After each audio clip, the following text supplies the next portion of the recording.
भारत के 7 सर्वदलीय प्रतिनिधिमंडल ने 33 देशों की राजधानियों का दौरा कर पाकिस्तान को बेनकाब कर भारत की जीरो टॉलरेंस नीति पर समर्थन जुटाने का प्रयास किया। इस बीच भाजपा सांसद रविशंकर प्रसाद के नेतृत्व में ग्रुप 2 का प्रतिनिधिमंडल अपनी सफल यात्रा के बाद भारत लौट आया है।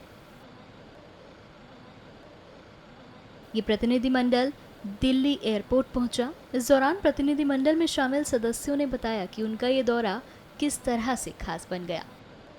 हम लोग यूरोप के कई देशों में गए, फ्रांस में गए, हम लोग फिर इटली रोम में गए, फिर कोपेनहेगन गए, फिर हम लोग इंग्लैंड गए, फिर ब्रसल्स गए, यूरोपियन कमीशन, और अंतिम यात्रा जर्मनी की थी।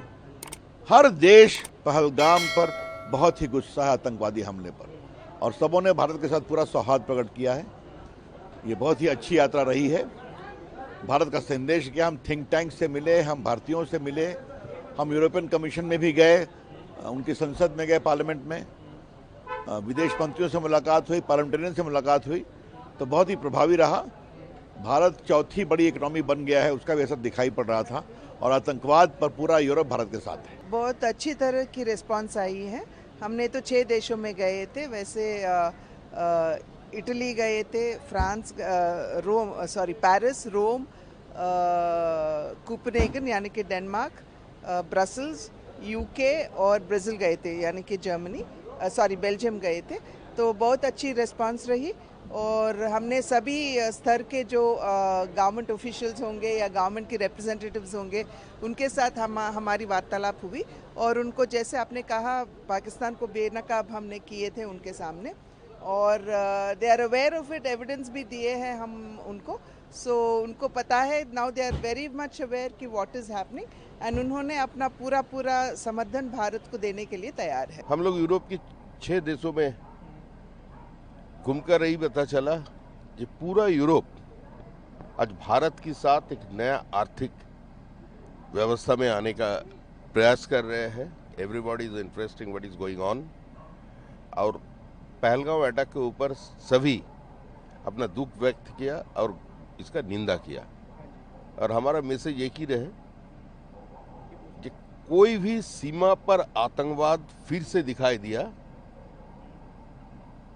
तो उसका रेसिप्रोकेशन इस बार दूसरा तरीके से होगा।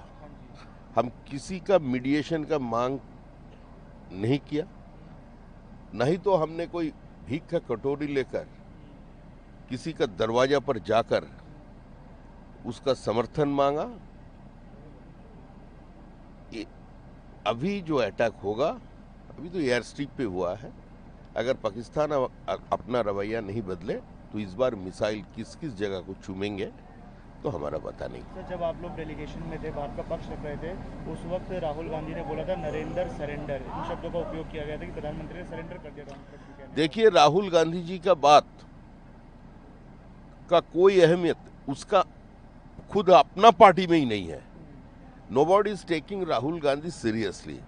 तो राहुल गांधी क्या बोले क्या नहीं बोले, इसका कोई प्रतिष्ठा भारतीय जनमानस में नहीं है। और दूसरी बात यही है कि पूरा भारत आज एक है। हम लोग देखा पूरा हिंदुस्तान की डायस्पोरा यूरोप में, वो लोग कितना उत्साह लेकर हम लोगों से मिला, और उन लोग रास्ते में आकर अपना विरोध प्रकट किया। उन लोगों का कहना यही किया है कि कब पाक ऑक्युपाइड कश्मीर भारत की सीमा का भीतर चले आए।